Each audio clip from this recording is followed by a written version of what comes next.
Cuando este cruel decreto estaba en plena vigencia, nació Moisés. Su madre lo ocultó tanto como pudo ya que no disponía de ningún medio de protección.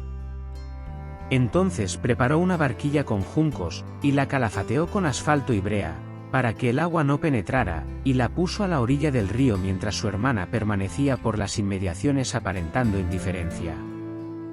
Ella observaba ansiosamente, sin embargo, para ver qué ocurriría con su hermanito. Los ángeles también estaban vigilando para que ningún mal sobreviniera al desamparado niño, que había sido encomendado al cuidado de Dios por una madre afectuosa mediante fervientes oraciones mezcladas con lágrimas. Estos ángeles dirigieron las pisadas de la hija de Faraón hacia el río, justamente al sitio donde yacía el pequeño e inocente extranjero. A esta le llamó la atención esa pequeña barquilla, y ordenó a una de sus damas de compañía que se la trajera. Cuando levantaron la tapa de esa barquilla construida en forma tan singular, vieron un hermoso bebé, y he aquí que el niño lloraba. Y tuvo compasión de él. Se dio cuenta de que una tierna madre hebrea había recurrido a ese medio tan especial para preservar la vida de su tan amado bebé, y decidió al instante adoptarlo como hijo. La hermana de Moisés se adelantó inmediatamente para preguntar: «¿Iré a llamarte una nodriza de las hebreas, para que te críe este niño?» Y la hija de Faraón respondió: «Ve». Con alegría se apresuró la hermana a buscar a su madre para comunicarle las buenas nuevas y conducirla apresuradamente a la presencia de la hija de Faraón. Ésta le encargó que criara a su propio hijo, por lo que le pagaría generosamente. Con gratitud la madre se dedicó a su feliz tarea, pero ahora con seguridad. Creía que Dios había preservado la vida de su hijo. Fielmente aprovechó la preciosa oportunidad de educarlo para que fuera útil en la vida. Fue más exigente en su instrucción que con cualquiera de sus otros hijos, porque tenía confianza de que se lo había preservado para que realizara una gran tarea. Gracias a sus fieles enseñanzas introdujo en su joven mente el temor de Dios y el amor a la verdad y la justicia. No limitó sus esfuerzos a esto, sino que oró fervorosamente para que Dios preservara a su hijo de toda influencia corruptora. Le enseñó a postrarse y a orar a Dios, al Dios viviente, al único que podría oírlo y ayudarle en cualquier emergencia. Trató de impresionar su mente con el carácter pecaminoso de la idolatría. Sabía que pronto se lo separaría de su presencia y se lo entregaría a su regia madre adoptiva, y que entonces lo rodearían influencias calculadas para que perdiera su fe en la existencia del Creador de los cielos y la tierra. Las instrucciones que recibió de sus padres eran de tal carácter que fortificaron su mente y lo libraron de la vanagloria y la corrupción del pecado, y de caer en el orgullo en medio del esplendor y la extravagancia de la corte. Tenía una mente aguda y un corazón comprensivo que nunca olvidó las piadosas impresiones que recibió en su infancia. Su madre lo preservó tanto como pudo, pero tenía la obligación de separarse de él cuando se acercó a los 12 años, y entonces se convirtió en el hijo de la hija de Faraón. Satanás fue derrotado en esto. Al inducir al rey para que destruyera a los niños varones, creyó desbaratar los propósitos de Dios y destruir al que el Señor suscitaría para que librara a su pueblo. Pero ese mismo decreto, mediante el cual se condenaba a muerte a los niños hebreos, fue el medio que empleó el Altísimo para ubicar a Moisés en el seno de la familia real, donde gozaría de ventajas para convertirse en un hombre erudito y eminentemente calificado para conducir a su pueblo y sacarlo de Egipto. Faraón esperaba exaltar a su nieto adoptivo, pues quería ubicarlo en el trono. Lo educó para que capitaneara los ejércitos de Egipto y los dirigiera en la batalla. Moisés llegó a ser sumamente favorecido en la corte de Faraón, y se lo honró porque manifestó una pericia y una sabiduría superiores en el arte de la guerra. Y fue enseñado Moisés en toda la sabiduría de los egipcios, y era poderoso en sus palabras y obras. Hechos 7 y 22. Los egipcios consideraban que Moisés era un personaje notable. Hubo ángeles que instruyeron a Moisés en el sentido de que Dios lo había elegido para librar a los hijos de Israel. A los dirigentes del pueblo de Dios también se les informó por medio de los ángeles que el momento de su liberación se estaba acercando y que Moisés era el hombre que Dios usaría para llevar a cabo esa tarea. Este creyó que los hijos de Israel serían librados por medio de una guerra, y que él se pondría al frente de la hueste hebrea para dirigir la batalla contra los ejércitos de Egipto y librar a sus hermanos del yugo de opresión. Al tener esto en vista, Moisés dominaba sus afectos para que no lo ligaran demasiado a su madre adoptiva y a Faraón, no fuera que estos sentimientos le impidieran hacer la voluntad de Dios. El Señor preservó a Moisés del daño que podrían haberle causado las influencias corruptoras que lo rodeaban. Los principios de verdad recibidos en su infancia por parte de sus padres piadosos nunca cayeron en el olvido. Y cuando más necesitaba de protección de las influencias corruptoras de la vida de la corte, las lecciones de su infancia rindieron su fruto. El temor de Dios estaba siempre delante de él. Y tan grande era el amor por sus hermanos, y su respeto por la fe hebrea, que nunca ocultó su parentesco ni siquiera por el honor de ser considerado heredero de la familia real. Cuando ya tenía 40 años, salió a sus hermanos y los vio en sus duras tareas, y observó a un egipcio que golpeaba a uno de los hebreos, sus hermanos. Entonces miró a todas partes, y viendo que no parecía nadie, mató al egipcio y lo escondió en la arena. Al día siguiente salió y vio a 2 hebreos que reñían, entonces dijo al que maltrataba al otro, ¿por qué golpeas a tu prójimo? Y él respondió, ¿quién te ha puesto a ti por príncipe y juez sobre nosotros? ¿Piensas matarme como mataste al egipcio? Entonces Moisés tuvo miedo, y dijo, ciertamente esto ha sido descubierto. Oyendo Faraón acerca de este hecho procuró matar a Moisés, pero Moisés huyó de delante de Faraón y habitó en la tierra de Madián. El Señor dirigió su camino, y encontró hogar en casa de Jetro, un hombre que adoraba a Dios. Era pastor, y también sacerdote de Madián. Sus hijas pastoreaban su ganado. Pero muy pronto las manadas de Jetro quedaron a cargo de Moisés, quien se casó con una de las hijas de éste, y permaneció en Madián durante 40 años. Moisés se precipitó al matar al egipcio. Suponía que el pueblo de Israel entendía que él había sido suscitado por la especial providencia de Dios para librarlo.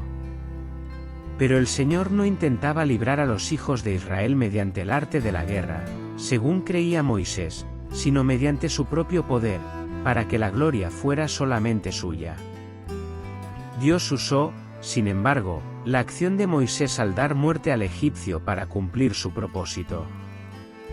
En su providencia el Señor lo puso en el seno de la familia real de Egipto, donde recibió una educación cabal. No obstante, no estaba preparado todavía para que Dios le confiara la gran tarea para la cual lo había llamado. No podía dejar abruptamente la corte del rey ni las comodidades que se le habían otorgado como nieto del monarca para llevar a cabo la tarea especial que el Señor le había asignado. Debía tener oportunidad de adquirir experiencia en la escuela de la adversidad y de la pobreza, y ser educado en ella. Mientras vivía en el exilio, el Señor envió a sus ángeles para que lo instruyeran especialmente con respecto al futuro. Allí aprendió más plenamente las grandes lecciones del dominio propio y la humildad. Pastoreó las manadas de Jetro, y mientras llevaba a cabo sus humildes deberes como pastor, el Señor lo estaba preparando para que se convirtiera en el pastor espiritual de sus ovejas, es a saber, el pueblo de Israel.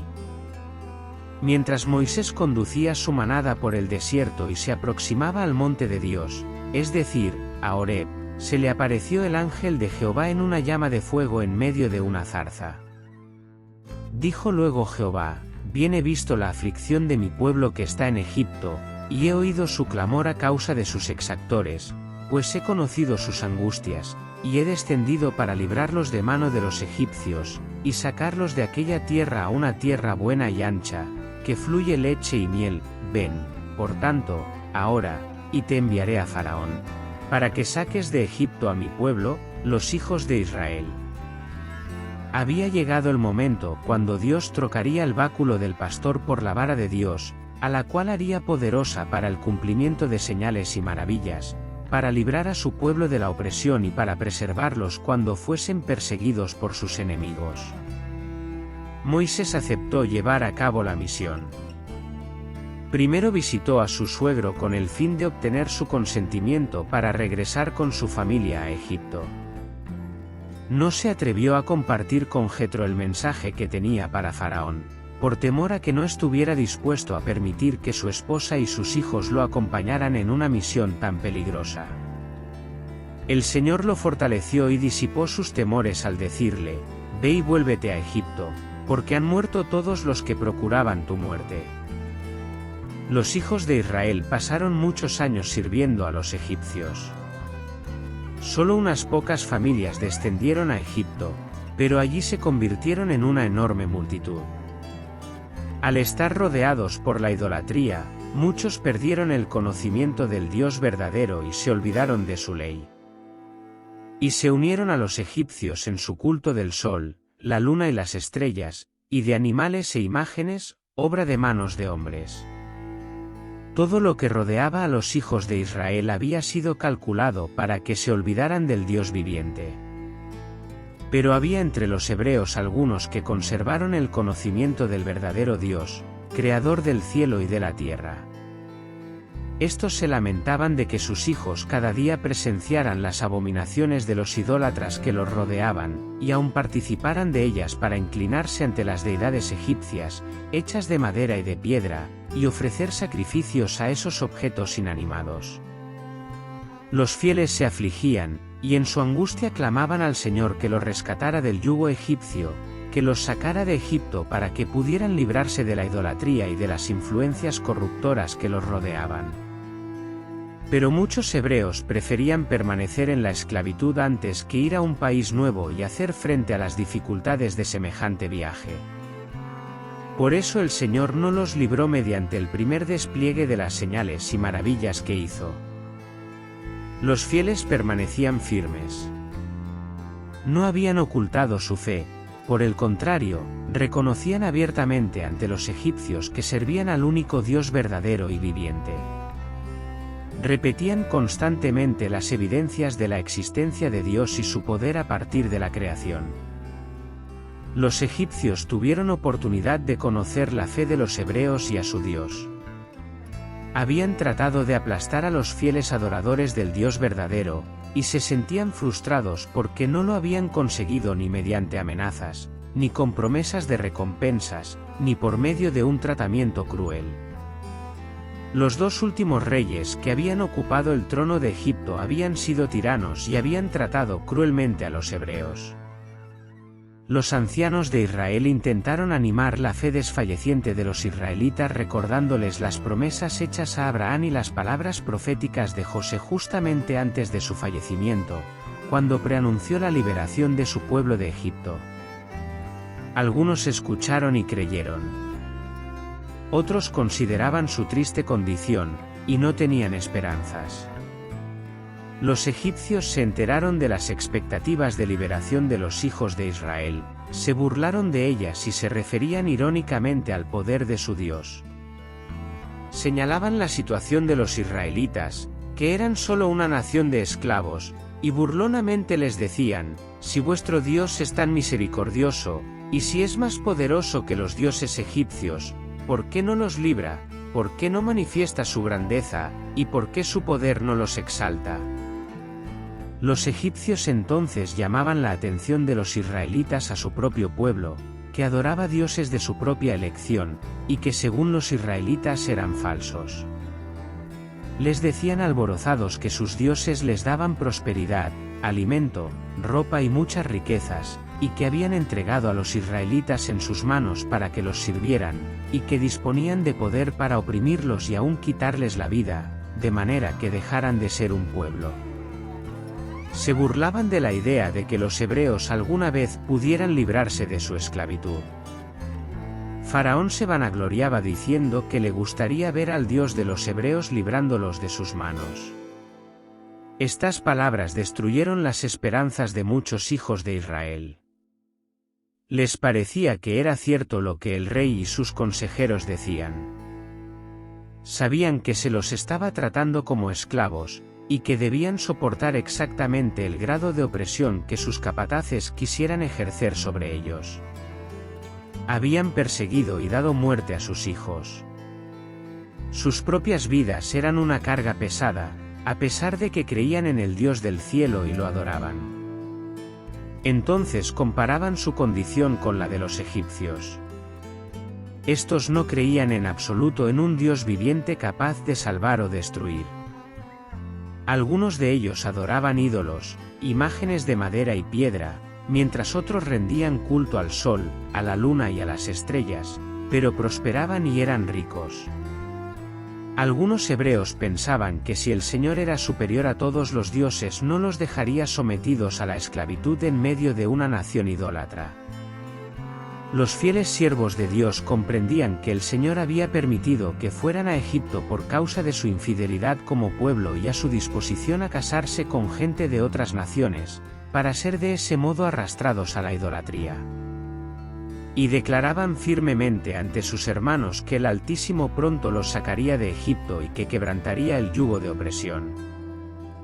Llegó el momento cuando el Señor iba a responder las oraciones de su pueblo oprimido, para sacarlo de Egipto con un despliegue tan grande de su poder, que los egipcios se verían obligados a reconocer que el Dios de los hebreos, a quien habían despreciado, era superior a todos los dioses. Los castigaría además por su idolatría y por sus orgullosas baladronadas acerca de las bendiciones que habrían derramado sobre ellos sus dioses inertes. El Señor iba a glorificar su nombre para que otras naciones pudieran oír algo acerca de su poder y temblaran ante lo extraordinario de sus acciones, y para que su pueblo, al presenciar sus obras milagrosas, se apartara definitivamente de la idolatría y le rindiera un culto sin mácula. Al liberar a Israel de Egipto, Dios manifestó plenamente sus misericordias especiales en favor de su pueblo en presencia de todos los egipcios.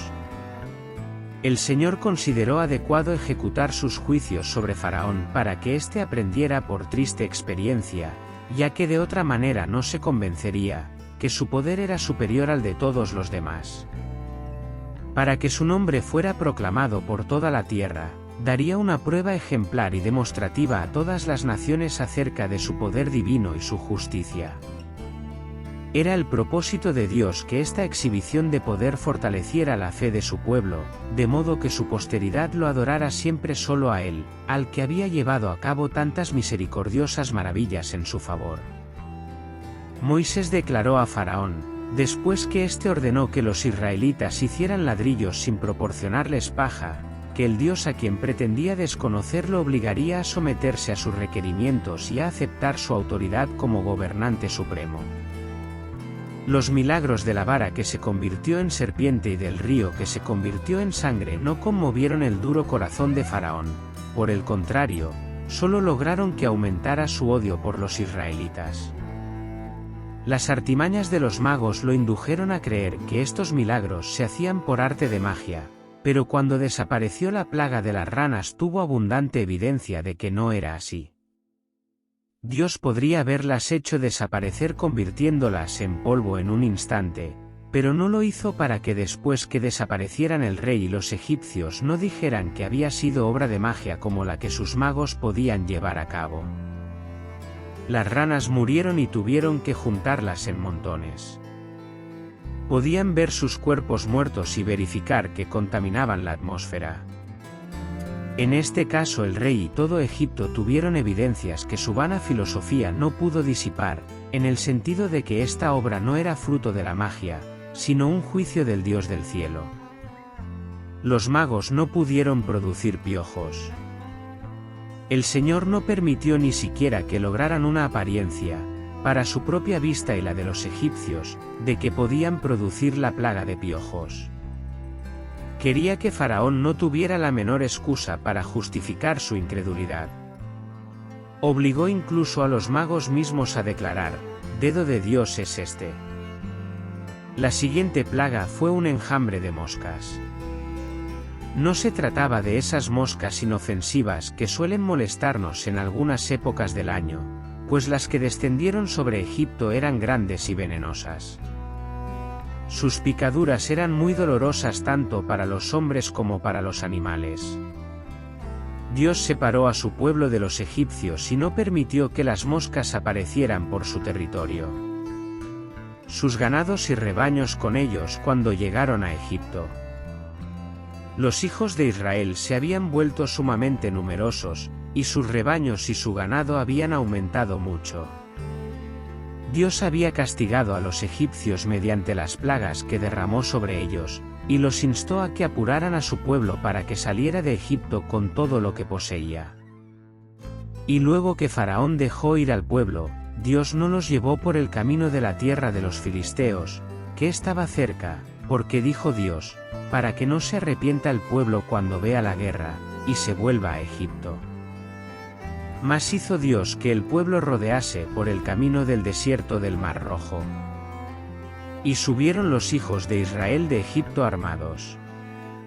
Tomó también consigo Moisés los huesos de José, el cual había juramentado a los hijos de Israel diciendo, Dios ciertamente os visitará, y haréis subir mis huesos de aquí con vosotros.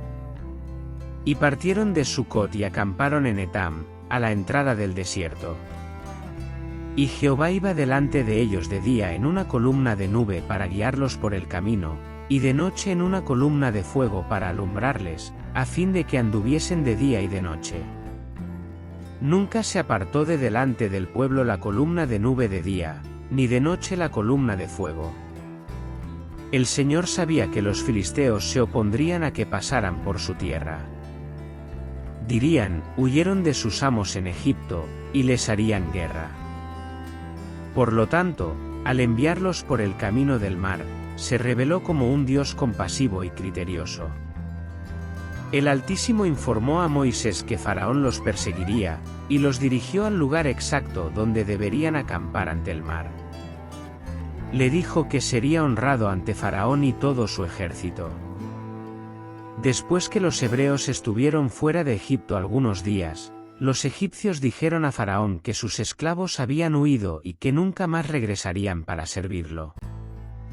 Y se lamentaron por haberles permitido salir de Egipto. Era una pérdida muy grande para ellos el no contar más con sus servicios, y se arrepintieron de haberles permitido salir. A pesar de todo lo que habían sufrido por los castigos de Dios, estaban tan endurecidos por causa de su permanente rebelión, que decidieron perseguir a los hijos de Israel para llevarlos a la fuerza nuevamente a Egipto. El rey encabezó un gran ejército y 600 carros y los persiguió, y los alcanzó cuando estaban acampados junto al mar, y cuando Faraón se hubo acercado, los hijos de Israel alzaron sus ojos, y he aquí que los egipcios venían tras ellos, por lo que los hijos de Israel temieron en gran manera, y clamaron a Jehová. Y dijeron a Moisés, ¿no había sepulcros en Egipto, que nos has sacado para que muramos en el desierto? ¿Por qué has hecho así con nosotros, que nos has sacado de Egipto? ¿No es esto lo que te hablamos en Egipto, diciendo, déjanos servir a los egipcios? Porque mejor nos fuera servir a los egipcios, que morir nosotros en el desierto. Y Moisés dijo al pueblo, no temáis, estad firmes, y ved la salvación que Jehová hará hoy con vosotros, porque los egipcios que hoy habéis visto, nunca más para siempre los veréis. Jehová peleará por vosotros, y vosotros estaréis tranquilos. Cuán pronto perdieron los israelitas su confianza en Dios. Habían visto todos los castigos que lanzó sobre Egipto para convencer al rey de que dejara salir a Israel, pero cuando su confianza en Dios fue sometida a prueba murmuraron a pesar de que habían visto las evidencias de su poder en su maravillosa liberación.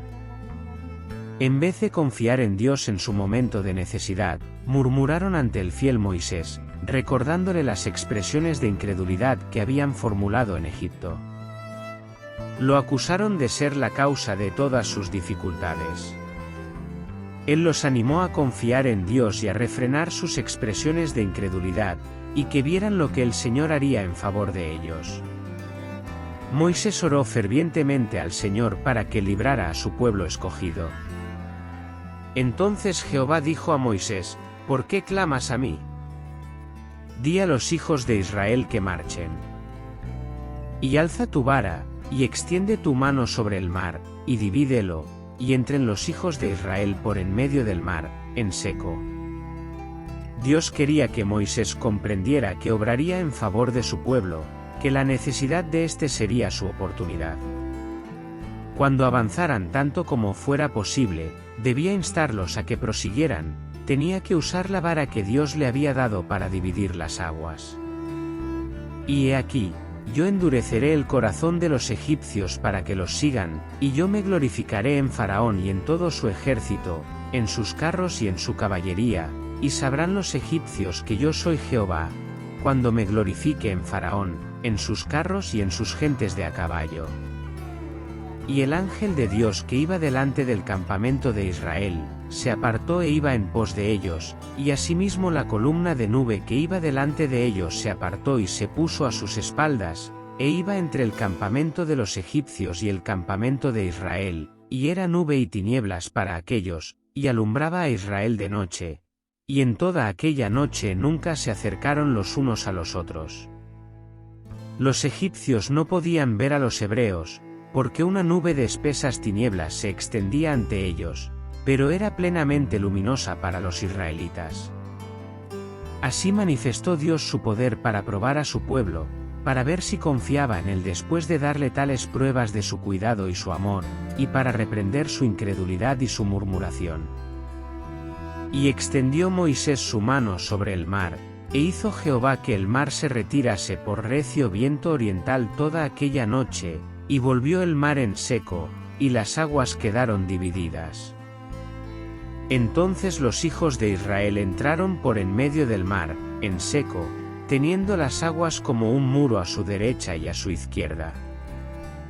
Las aguas se elevaron y permanecieron a ambos lados, cual muros congelados, mientras Israel caminaba en medio del mar sobre tierra seca. El ejército egipcio se vanaglorió toda la noche de que los hijos de Israel estarían nuevamente en su poder.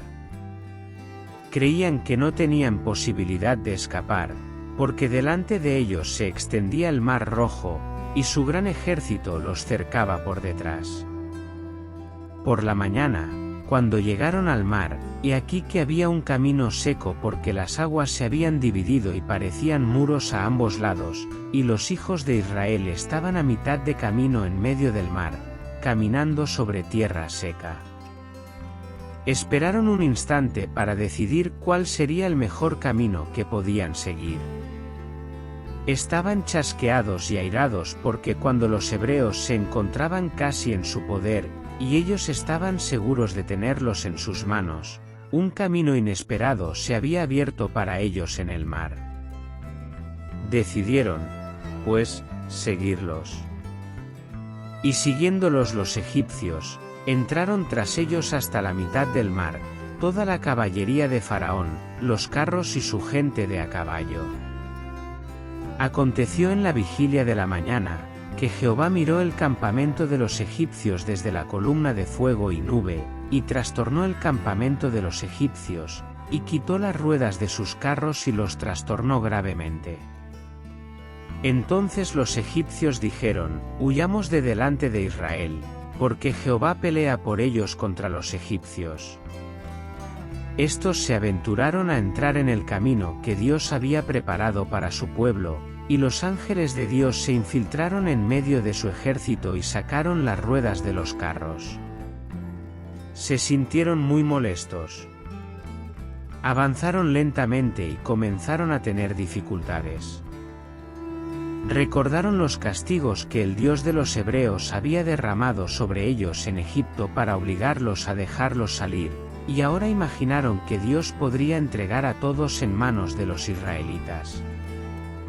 Comprendieron que Dios estaba peleando en favor de estos, se sintieron sumamente atemorizados y ya se disponían a huir de ellos cuando Jehová dijo a Moisés, extiende tu mano sobre el mar, para que las aguas vuelvan sobre los egipcios, sobre sus carros, y sobre su caballería. Entonces Moisés extendió su mano sobre el mar, y cuando amanecía, El mar se volvía en toda su fuerza, y los egipcios al huir se encontraron con el mar, y Jehová derribó a los egipcios en medio del mar. Y volvieron las aguas, y cubrieron los carros y la caballería, y todo el ejército de Faraón que había entrado tras ellos en el mar, no quedó de ellos ni uno.